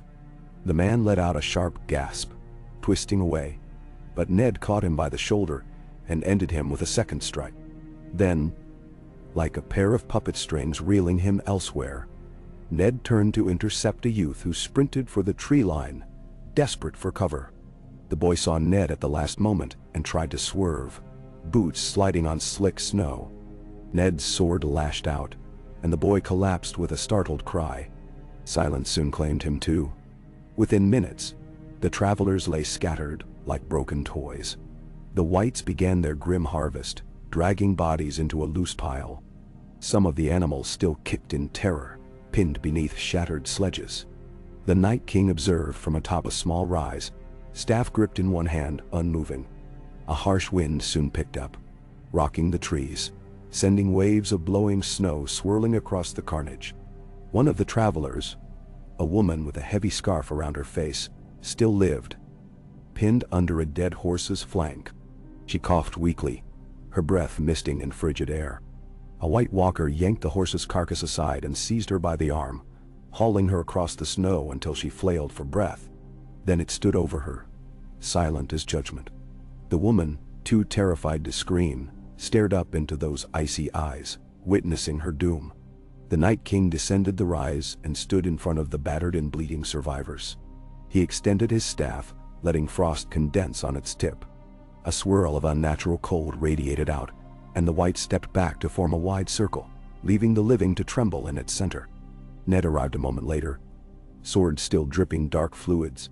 The compulsion in him crackled with urgency, insisting he stand guard at the Night King's right hand. He assumed the position, though something in his posture was not as rigid as the others. His eyes flickered, And for an instant, he looked at the final survivors with a spark of something beyond simple, mindless subservience. A single heartbeat of stillness followed. Then the Night King raised his staff high, and every shred of warmth in the clearing vanished. The woman under the White Walker's grasp jerked as if struck by lightning. Those on the edge of death, sprawled near broken sledges, convulsed in unison. Their eyes rolled back, and a horrifying rattle escaped their mouths. It was as though winter itself had seized their last breath and replaced it with something else. In one unstoppable wave, they perished and arose all at once. The hush that followed could have swallowed an entire world. Fresh whites stirred, eyes aflame with that pallid glow, ankles and wrists stiff with the transformation. Some bore lethal wounds that no longer bled, sealed with a sheen of white frost. They stood and took their places among the Legion, their living identities dissolved in the endless dark. Once the new whites were sorted into the ranks, the march resumed, rolling over the scattered ruins of those sledges without pause. Horses that had died reared up again, eyes now gleaming with that same deathly radiance, harnesses rattling with each unnatural step. The entire process took only minutes, yet it left behind a tableau of blood-spattered snow and shattered wood. No living thing remained to bear witness. Storm clouds churned overhead, promising yet another downpour of flakes. At a silent order from the Night King, the Legion advanced southward, the slight indentation of the road guiding them onward. Not long after midday, though the sky was so thick with clouds that the hour might as well have been dusk, the Legion emerged onto a vast plain. This place was less wild than the far northern expanse, with hints of once cultivated fields. Stray stalks of stunted grain poked through the snow, bent and browned by frost. Stone walls, knee-high, marked property lines, though many were toppled or covered entirely by drifts. The wind whipped across the open ground, stinging like needles. Overhead, the clouds parted just enough for a sliver of wan sunlight to paint the ice with a weak shimmer. In the distance loomed a shape that must have been a fortress of modest size, perched on a rocky outcrop. Its walls, of dark stone, braced against the snowy slopes that led up to its gates. Though far smaller than some of the grand castles in the south, it stood out in the otherwise monotonous plain. Smoke wisped from one tower, suggesting signs of life. Perhaps the folk there still believed their walls would hold. The Night King, expressionless, directed his undead host toward this new target. Whites quickened their pace, swords and spears rattling in their bony grips. A few of the White Walkers followed on skeletal steeds, hooves crunching through crusted snow. As the fortress came into clearer view, guards on the walls must have spotted the encroaching army. Distant shouts carried on the wind. A horn blast sounded once, then twice, a frantic warning. The gates, which had stood partially ajar, slammed shut, and silhouettes of defenders scrambled along the battlements. It was a smaller garrison than the holdfasts the Legion had previously raised, likely no more than a few dozen men and women fit to fight, if that. But to them, it must have felt like the gates of doom swung open at the sight of so many undead. The defenders hurried to reinforce the gate with beams, hammered in place while voices barked orders. Archers appeared on the parapets, arrows knocked in trembling hands. Snow raged across the plain. The Legion spread out in a semicircle, hemming the fortress in from all sides, though the castle's position atop a rocky slope provided some advantage for the defenders. Ned surveyed the scene from the front rank. A faint stirring of recognition touched him. He remembered standing on parapets, rallying men to brace for a siege. He recalled training archers on the walls of Winterfell, ensuring each arrow counted. Now, he was on the other side, come to destroy. The conflict within him flared briefly, but the ancient bond that yoked him to the Night King snuffed it out as quickly as a candle in a gale. With a single gesture from his staff, the Night King signaled the assault. The Whites, unstoppable as a tidal wave, began trudging up the slope. Arrows whistled from the fortress walls, skewering a few undead in the chest or throat, but it made no difference. Even those who were struck in vital spots kept climbing, some pulling arrows from their withered flesh. Once the first rank had been riddled with shafts, the second rank pressed ahead, and so on, an endless supply. The defenders tried rolling down barrels of burning pitch. Flames roared in short bursts, turning patches of snow into blackened slush, incinerating whites who were caught too close. The stench of scorched flesh mingled with the harsh reek of smoke. Yet the undead wave did not falter. A handful of whites brandishing crude picks began to climb the rock walls where the fortress stone joined the slope. Others battered directly at the gates, pounding with the force of inhuman strength. The defenders on the ramparts hurled rocks, oil, anything to slow the onslaught. For a time, they appeared to hold. The gates stood strong under the initial hammering. Arrows claimed a dozen whites with well-placed shots that shattered spines. A tall figure among the defenders, possibly a knight or a skilled fighter, directed archers to concentrate their fire.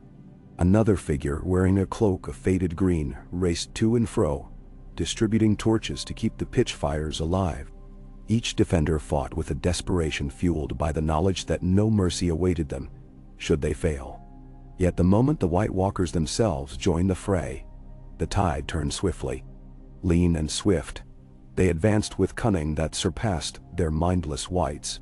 Frost spears crackled with lethal enchantments.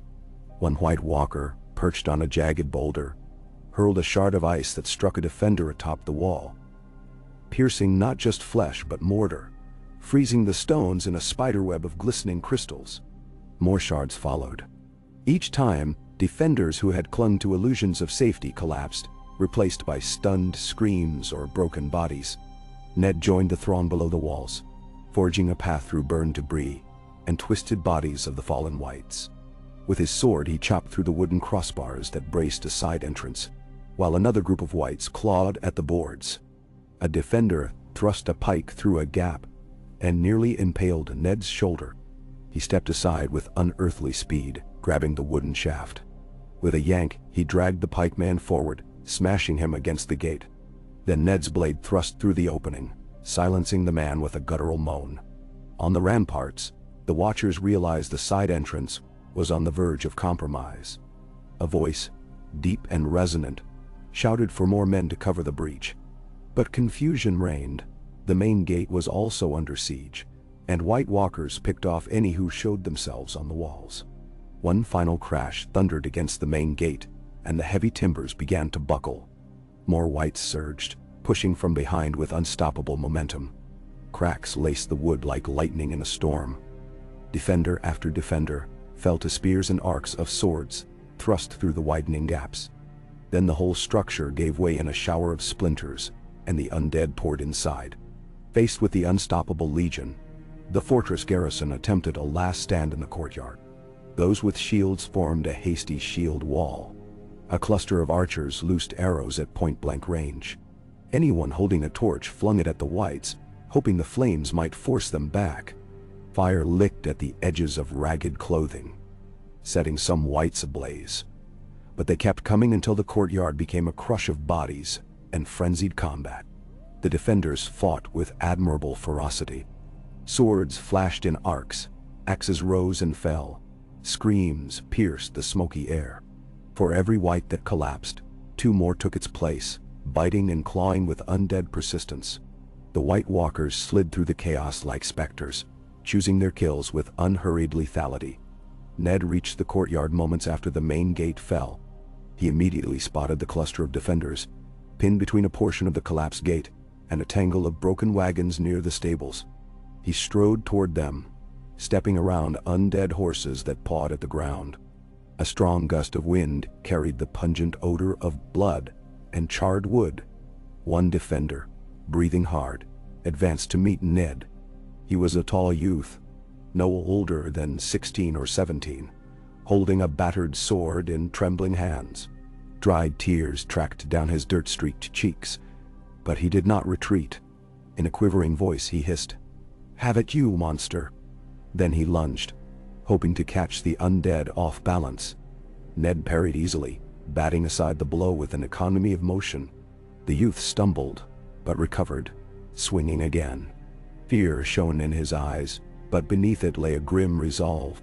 He launched a frantic flurry, hacking and slicing in a rage-laced attempt to force Ned back. None of it mattered. Ned's reflexes, powered by an unnatural force, trumped any mortal skill.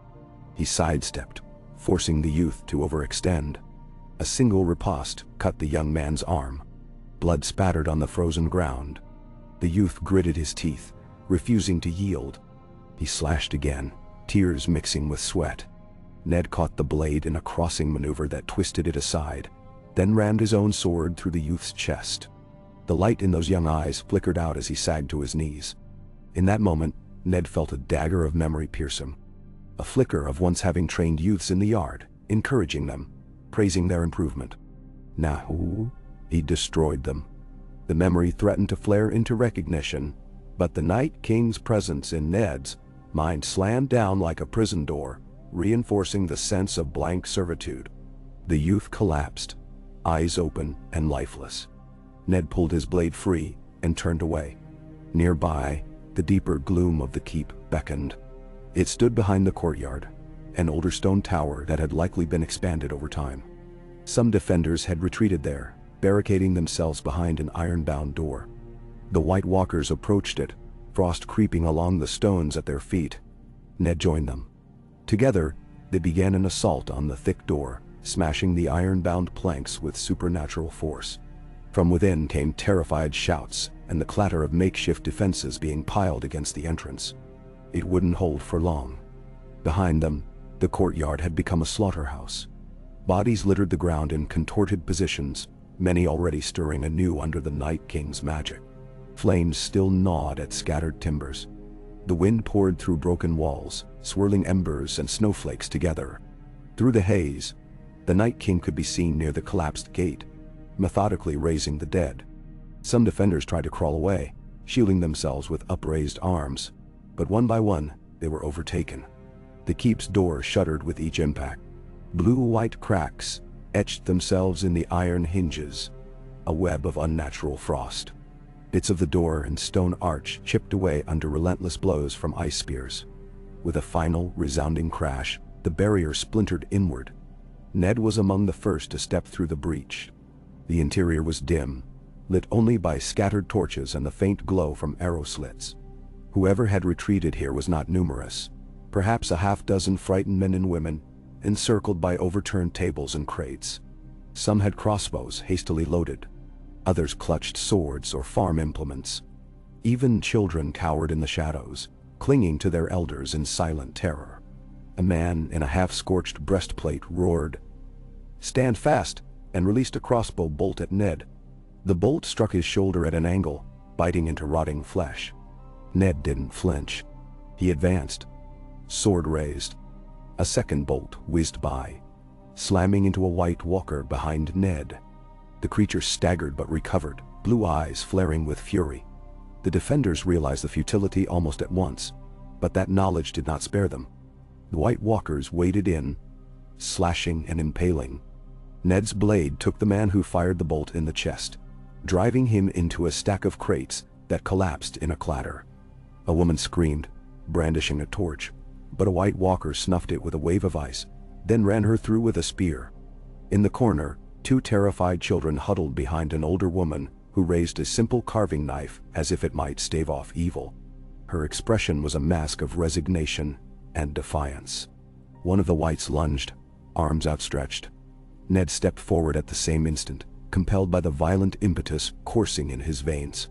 But as he raised his sword to strike, his gaze fixed on those small faces, wide eyes brimming with shock and horror. Something flickered, a memory. Another pair of children, older now in his recollections. But once that small, once that vulnerable. Could these be his own? That thought shimmered like distant lightning.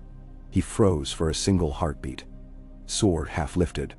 The White at his side, lacking any such hesitation, stepped in and seized the older woman by the hair, ripping her away from the children. Her scream reverberated as the White's bony grip crushed her throat. The children shrank back, petrified. Pressed against the wall, Ned stared, that fleeting hesitation pounding through his limbs. The memory threatened to sharpen, but the Night King's will reasserted itself, surging like an icy wave that drowns a man lost at sea. The sword in Ned's hands steadied. That flicker of recognition, the thought of his own children, became a brittle ghost that dissolved into nothing. He turned away, leaving the cowering little ones to the White's mercy, or lack thereof. Another shriek resounded, then silence. In minutes, the keep was secured. The defenders lay dead, some in the final throes of transformation, eyes rolling in their skulls as the Night King's magic resurrected them. Broken furniture and spilled lamp oil covered the floor, mingling with blood. A suffocating gloom settled over the interior, the torchlight dancing on walls that had witnessed unspeakable horror. White Walkers drifted from room to room, verifying no corner was overlooked, dragging out any survivors found in hidden alcoves or storage closets. Those discovered met the same inevitable fate: a swift death, followed by the call of reanimation. Outside, in the courtyard, the Night King gazed at the battered gatehouse. Whites shuffled around him, carrying out the last instructions. Some stacked bodies away from the flames, so they might be raised without risk of fire destroying them. Others smothered lingering embers with snow. The White Walkers rejoined their master, reporting in that silent, wordless communion. Ned emerged with them, stepping into the pale light that filtered through swirling snow. His empty expression betrayed no sign of the internal turbulence that had nearly flared in the keep. Only the faint tremor in his shoulders hinted that something within him struggled to surface. By the time the sun dropped behind the horizon, the fortress lay in total ruin. The once stout walls were breached, the courtyard a cemetery of twisted forms. Doors hung askew, windows were shattered. Fresh Whites stumbled through the drifts, newly minted denizens of Death's realm. The living who had not fallen had fled beyond the eastern slope, probably scattering across the plains in a desperate bid for safety. None were likely to get far with the cold so brutal and the terrain so unforgiving. As dusk settled, the Night King made no move to tarry in the fortress. This was but another waypoint in his inexorable march. The Legion reassembled, their ranks swollen by the dead defenders. They poured out through the sundered gate, leaving behind scorched timber, shattered stone, and the echo of meaningless valor. If any battered souls still lurked in corners, they would not survive long. A hush blanketed the place, broken only by the sigh of wind cutting through the broken battlements. Ned Stark followed, marching near the Night King as the host moved on. The sunset bled across the sky in streaks of pink and orange, reflecting on the endless snow. It was a surreal, silent beauty at odds with the horrors the Legion had wrought. Somehow, that dying light made Ned's inner conflict twist deeper. If he could recall the colors of a sunrise over Winterfell, the smell of baked bread in a warm courtyard, or the notes of laughter beneath the oak tree, none of it surfaced fully. He drifted in a fog of death, pulled onward by the Night King's unwavering will. They crossed the last fields and entered a region dotted with shallow lakes and marshes, now frozen over. The ice formed intricate lattices across the water's surface. Groves of spindly willow trees, stripped bare, stood like silent sentinels. The Night King guided his undead steed over the slippery ground with perfect balance, not once faltering on the slick patches. Whites trudged behind, unaffected by the hazard, their feet cracking or punching through thin ice in places. Now and then, a crash signaled one of them dropping into a shallow pocket of frigid water, only to emerge moments later, dripping and unaffected. In the mist of twilight, silhouettes of migrating geese passed overhead, honking mournfully. Their calls carried across the marsh, echoing with lonely desperation. Yet even those shapes grew distant, swallowed by the gloom. The Legion continued on through nightfall, torches unnecessary to those with undead sight. The landscape glowed faintly under a half-moon that peered through shredded clouds. Ice sparkled on the reeds and cattails. Now and again, the Legion encountered stray travelers or outlaws, unlucky enough to be huddled in half-collapsed huts near the water.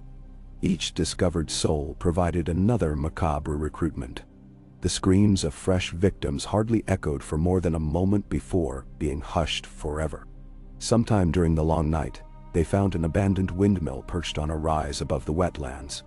Its wooden blades were frozen in place, coated in thick icicles that resembled monstrous teeth. The Night King halted, turning his head as if listening to an inaudible summons. The White Walkers also stopped, forming a protective ring. Ned paused in their midst, his vacant eyes scanning the moonlit plains. The wind was gentle, barely a whisper. Yet something in the air must have changed. Some subtle shift that only these ancient beings perceived.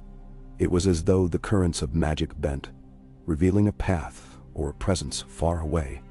The Night King urged his horse around, gazing south with renewed intensity. The Legion sensed a direction beyond the wetlands. Perhaps a region where more living souls clustered. Where once the north had been dangerously sparse, with only scattered holdfasts and villages, the southern lands offered denser populations. Castles, towns, possibly even a city large enough to house thousands. For the Night King, that meant more raw material for his unstoppable army. No walls would be high enough to repel him forever. The march resumed, forging a trail through the frozen marsh. Hours blurred. At some point, the moon sank behind the horizon, and true darkness fell. The undead advanced by the pale glow of their eyes, like 1,000 dim lanterns drifting through a black sea. Occasionally, the White Walkers conferred with subtle nods or gestures, as if discussing strategy. Ned felt each pulse of compulsion, guiding his every step, preventing him from straying. He had no choice. Yet in the deep hours of night, the faint embers of memory ached in him more strongly, as though the darkness gave them space to stir. He recalled, in disjointed flashes, something about the lineage of House Stark, the old kings in the north, the crypts beneath Winterfell. He thought of stone statues with direwolf sigils, the echoing hush of ancestral halls. These recollections brought a sensation akin to longing, but it was dulled, muffled by the chill that possessed him. Though he did not breathe in the normal sense, he felt an urge to exhale, to let out a sigh for all he had lost. But no sound emerged from his lips. Instead, he trudged on, sword in hand, a silent sentinel of the dead. At last, the first pale hint of dawn broke the horizon, revealing that the wetlands had given way to a gentler landscape of rolling meadows. Frost-rimed grasses and the skeletal remains of old hedges reached out from the snow. The morning sky wore a sickly gold hue, blurred by drifting clouds. Far in the distance, the shape of a walled town emerged, perched beside a winding river. Smoke plumes coiled above it, likely from hearths and chimneys. Life persisted behind those walls. They could not yet see the living who made their homes there. But their presence was unmistakable.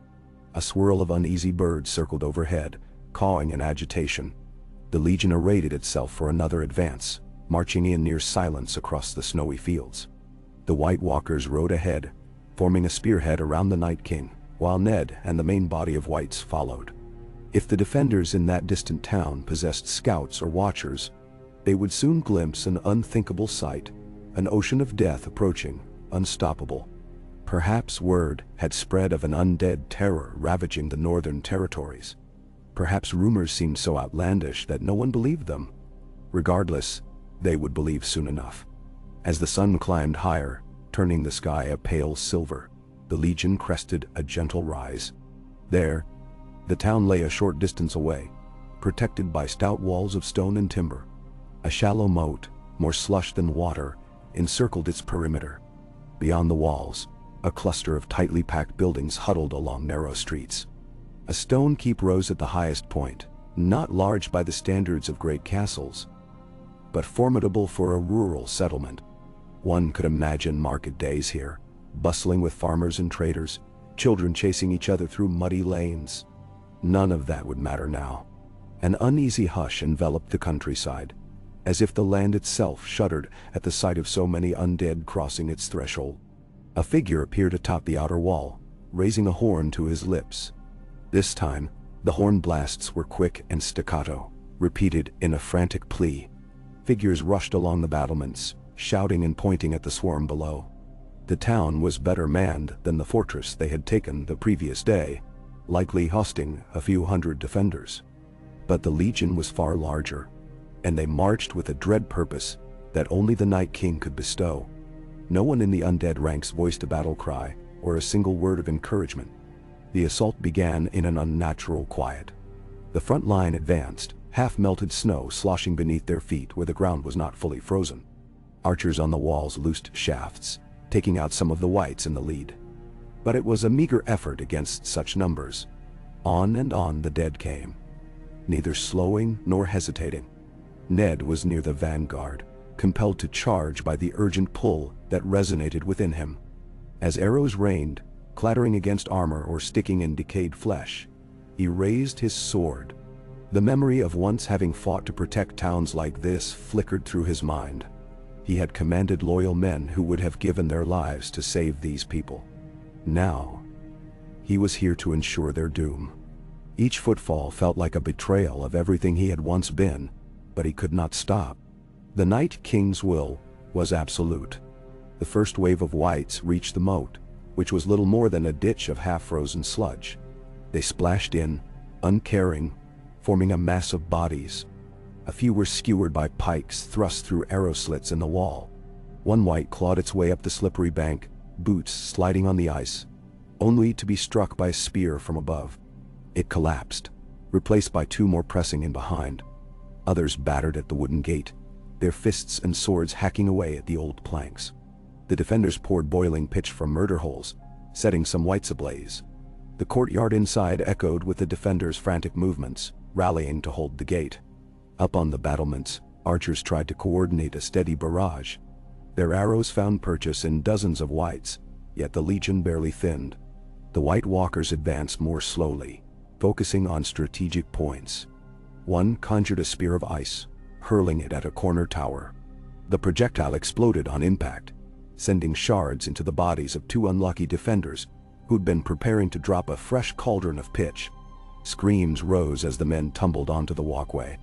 Amid the chaos, the Night King rode closer, using his staff to freeze sections of the moat solid, creating a walkway for more of the dead to cross. The defenders recognized their predicament. Even if they killed half the whites, the other half would surge through, unstoppable. A cluster of soldiers wearing the livery of some local lord tried to form a shield line inside the gate. Swords and axes readied, they braced themselves. Another group lit torches and prepared to throw them, hoping fire could slow this dreadful advance. Ned reached the gate, stepping over whites battered aside by defenders. He thrust his sword into the gap of the wooden beams, wrenching them open with raw undead strength. Splinters tore loose. A defender slammed a mace against Ned's back, but the blow did little more than knock him forward. He spun, blade rising. The mace wielder, a bearded man with wild eyes, staggered back, astonished that his strike had no visible effect.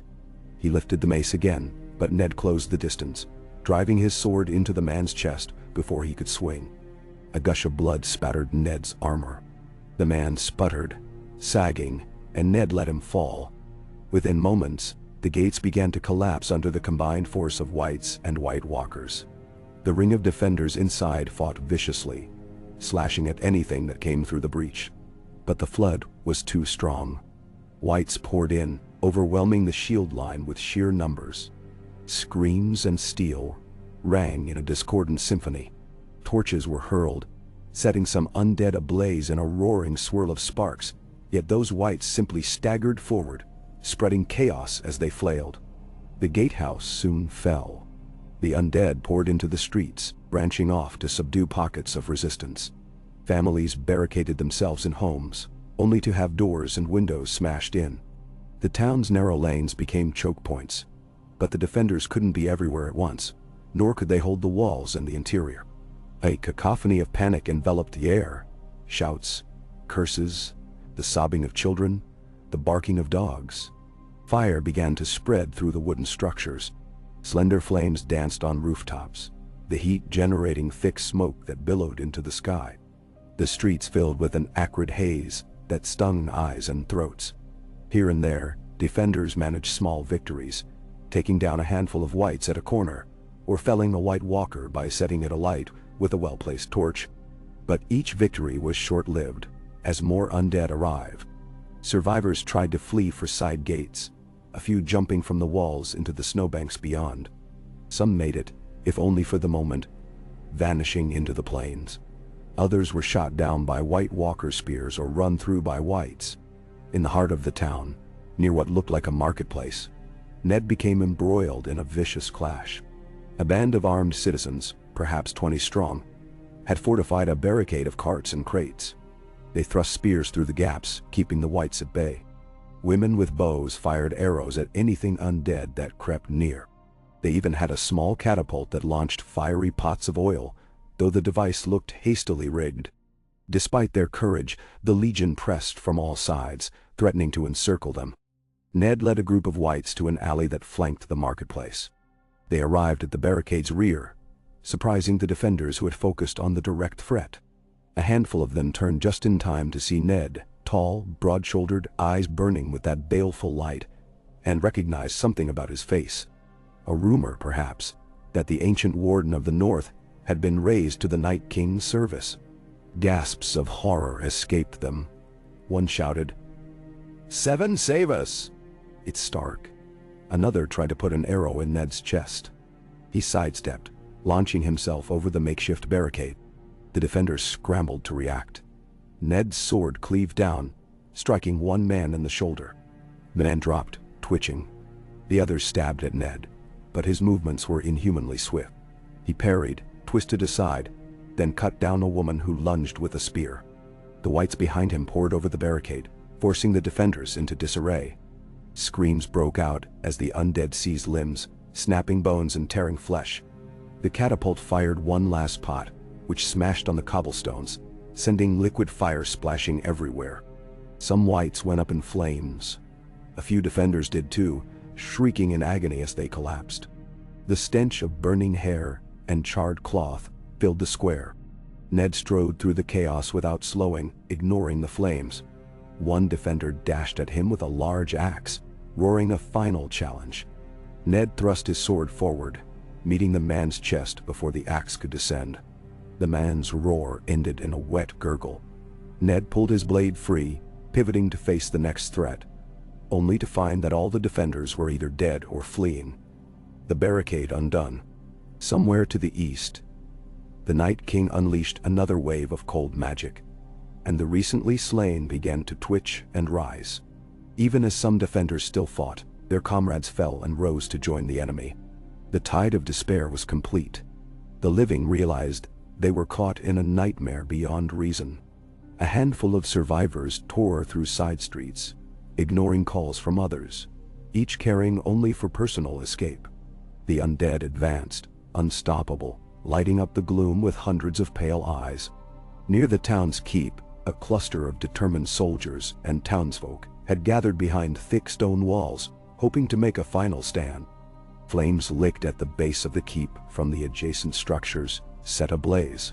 Archers on the keep's parapets let loose steady volleys.